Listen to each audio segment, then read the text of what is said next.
How's it going? My name is Brando. I am a gay bear who likes punk rock adjacent things, skateboarding, and books. And today I want to talk to you about some of my favorite Summerween reads.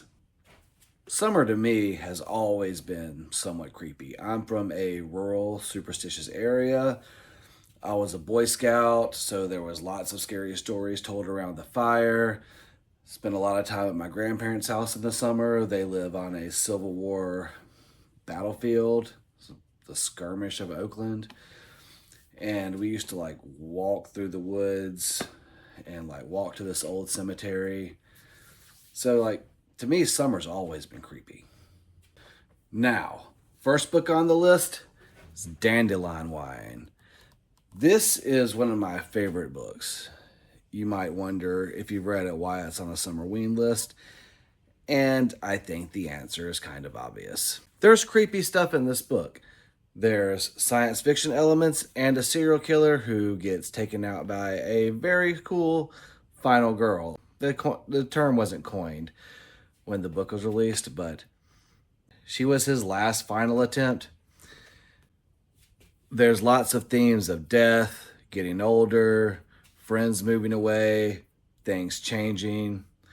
I found this book to be very moving, and I think you should check it out. Dandelion Wine by Ray Bradbury. Up next is Jaws. I can't think about summer without thinking about Jaws. It's one of my all-time favorite movies. And the book exists. It's the book. I'm just kidding. It's a good book. But the book and movie couldn't be very different. We'll start with the mayor. The mayor may or may not be in with the mob. And he may or may not owe them a lot of money. And the shark is scaring off the tourist. And essentially, the town is going bankrupt. So that's why he wants to keep the beaches open. Because he may be swimming with the fishes. And Quint couldn't be a bigger butthole. Can't really allude more on that. Quint is just a huge butthole in this. Hooper has an affair with Brody's wife. He's from the town originally, and he's still a rich boy, but he starts sleeping with Brody's wife. And you get her whole inner monologue about how she feels trapped in her marriage. And Brody is not really a stand-up guy.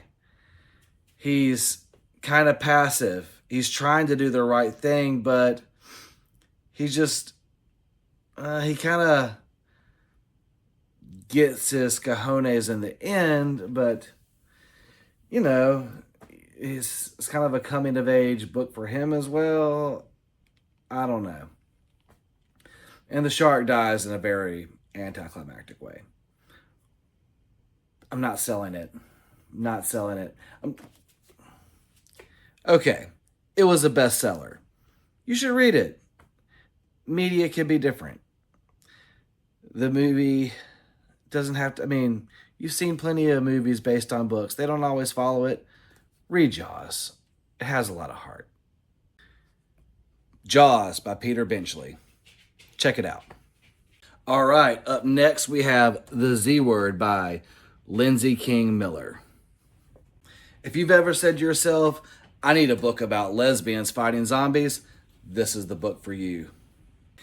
And this one not only is chaotic bisexual Wendy, the book's words, not mine, fighting zombies, but she's also fighting her feelings for her ex. Now we got butch lesbians, a non-binary pizza person who just still delivers in the middle of an apocalypse. Obviously doesn't work for Domino's. And so much more. I think this book also has great commentary on big corporations getting involved in Pride. Because they're not really interested in us. They're really just about the money. Also, if you say no to hard seltzers, this is the book for you. Check it out. And last but not least on this list is The Saturday Night Ghost Club by Craig Davidson. And this is a book I wish I could read for the first time again. Okay, so there's this kid named Jake Baker, and he has his uncle Calvin who owns an occult shop. He gets bullied at school. He doesn't really have any friends. Then this new kid moves to town who takes up for him one day. He starts hanging out with him and his older sister. They go to Uncle Calvin's store and they start the Saturday Night Ghost Club. Now, the Saturday Night Ghost Club is they go look for ghosts. Calvin takes them to all the haunted places in town and he tells them what happened there. And then as it goes on, you see these aren't isolated incidents. This is all stuff that happens in one story, and he's just telling it piece by piece. This is a great coming of age book.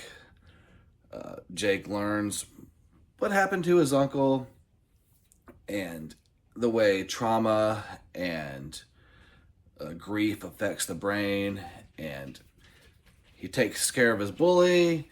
He gets his first kiss. Seems like a great summer read, and you should check it out. Well, I guess that's it for this one. I'm going to do another Summerween video because I've got a lot of Summerween book recommendations. I guess this is it. Go play outside.